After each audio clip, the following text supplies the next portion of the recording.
Skogsrået. Oh, she was real, she was. I had an uncle that was so stuck with her. She would knock on the door when something was wrong. He and a friend was going hunting once. They were going for the wood grouse. And while it was dark, they was laying in a barn, and then comes Skogsrået, and she goes up to them and take my uncle's rifle and said, "Good rifle, this one." And then she takes the other rifle for a friend, and she says, "Bad rifle, this one."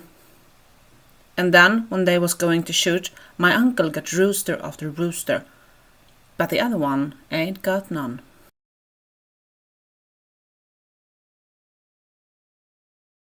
In what was called Landbacken, there's a Skogsrå living. Although, nowadays, when people won't believe in spirit beings like that, she won't bother to show herself. Oh, right, that is, because then she can't hex anyone. But 50 or 60 years ago, it was rather often that she showed herself. By that time, there was a farmer worker in Hillerstorp, or Finntorp as it was called back then, and he had his fiancée living in Billing, and he had arranged a meeting with her on Landbacken.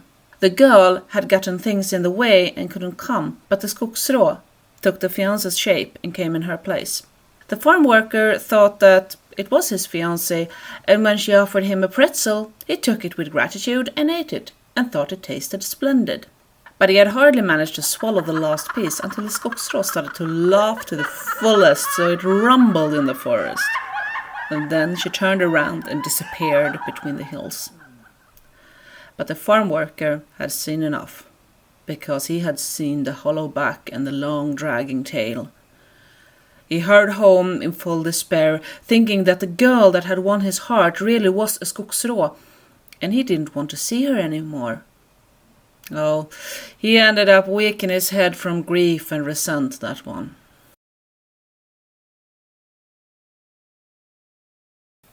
Once during an evening, I had been doing some errands in Toarp.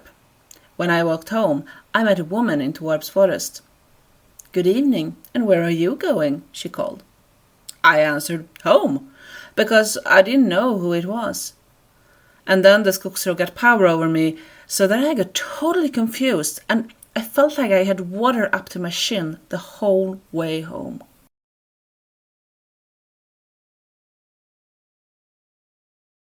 Just north of Stora Kåsjön, there is a bit of water called Hinan. The reason that it got that name is something no one knows with certainty, but one can guess because there's a lot of witchery, trolls and other wretchedness that's been doing its business there. A farmer from Öjersjö was one day many years ago out looking for a cow and had gotten lost in that area. Just as he walks there, he reached a sloping hill, and he got to see Hinan's dark water dimly seen between the trees. He was just about to turn around when something caught his attention. On a tuft at the shore, there was the Skogsrå herself, in the shape of a young, beautiful woman combing her long hair, while she watched her reflection in the water. The long hair was glowing like gold in the sunshine, and it seemed to sparkle like fire when she brought a comb through it. However, the farmer managed to snatch out of the enchantment of the sight that the Skogsrå had put on him, and he ran towards home as fast as his legs could carry him.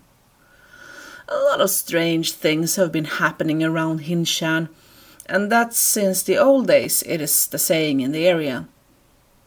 And it is not good to closer tell about what has been happening there before in the old, so maybe it's best to let this be enough and not talk about it anymore.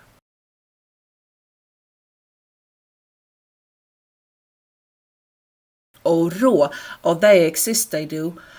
Long time ago in the evening, me and a couple of others was round to shoot wood grouse in the Hellbog in Motala parish. And it was forbidden back then. and well, when we had walked a bit, we met a woman, but she didn't say a word. And, well, we neither.